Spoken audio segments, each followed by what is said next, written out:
தைத்துளை கரணத்துல பிறந்தவங்க எல்லாருக்கும் நட்பாக இருக்கக்கூடியவர்கள் இந்த தைத்துளை கரணம்.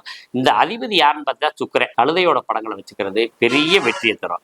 அதே மாதிரி அதிதேவதை பித்திருக்கள்ன்றதுனால இவங்க முன்னோர்கள் வழிபாடு செய்ய செய்யத்தான் மிகப்பெரிய வெற்றியை அடைவார்கள். அதை விட்டுறவே கூடாது. சேஷ்டா தேவி தான் உங்களுக்கு அதிர்ஷ்ட சின்னம். தானம் நீங்களும் எல்தானம் கொடுக்கறது ரொம்ப சிறப்பு. மூதாயார்கள் வழிபாடு தான் ரொம்ப முக்கியமானது.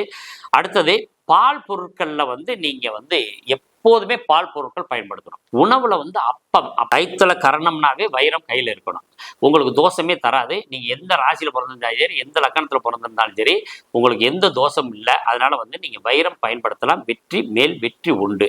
தூப தீபம் போடுறோம் இல்லையா, தூபம் போட இல்லையா, அது நீங்களும் குங்குளியம் போடணும். குங்குளியம் போடுறது ரொம்ப விசேஷம். ஏதேனும் ஒரு சின்ன இரும்பாவது கையில போட்டுக்கோங்க. இந்த மோதிரம் போடுறோம் இல்லையா, சின்ன தடைன்னு சொல்லுவாங்க, அவங்க மட்டும்தான் போடணும். எல்லாருமே இந்த இரும்பை காலில் கையில மாட்டிக்கிறது, இந்த சிகப்பு கயிறை கட்டுறது, பச்சை கயிறை கட்டுறது, கருப்பு கயிறை கட்டுறது தேவையில்லாம அது ஸ்டைல் நினைச்சுக்கிட்டு இருக்காங்க. யார் எதை செய்யணுமோ அவங்கவுங்க அதை செய்யும் போதே அவங்களுக்கு வெற்றிகள் கிடைக்கும். சேஷ்டா தேவி வந்தவாசி அப்படின்ற ஒரு ஊர்ல இருக்காங்க. அந்த தெய்வத்தை போய் நீங்க விளையிட்டு வர்றது ரொம்ப சிறப்பு. பூஜைக்கு மோதகம் அப்படின்ற ஒரு பொருள் இருக்கு. அந்த பொருளை நீங்க வாங்கி நீங்க பூஜைக்கு பயன்படுத்தினீங்கன்னா தைத்துளை கரணத்துல பிறந்தவங்க ஜாதகம் எவ்வளவு வீக்காக இருந்தாலும் சரி, மிகப்பெரிய வெற்றியெல்லாம் உங்களுக்கு கிடைக்கும்.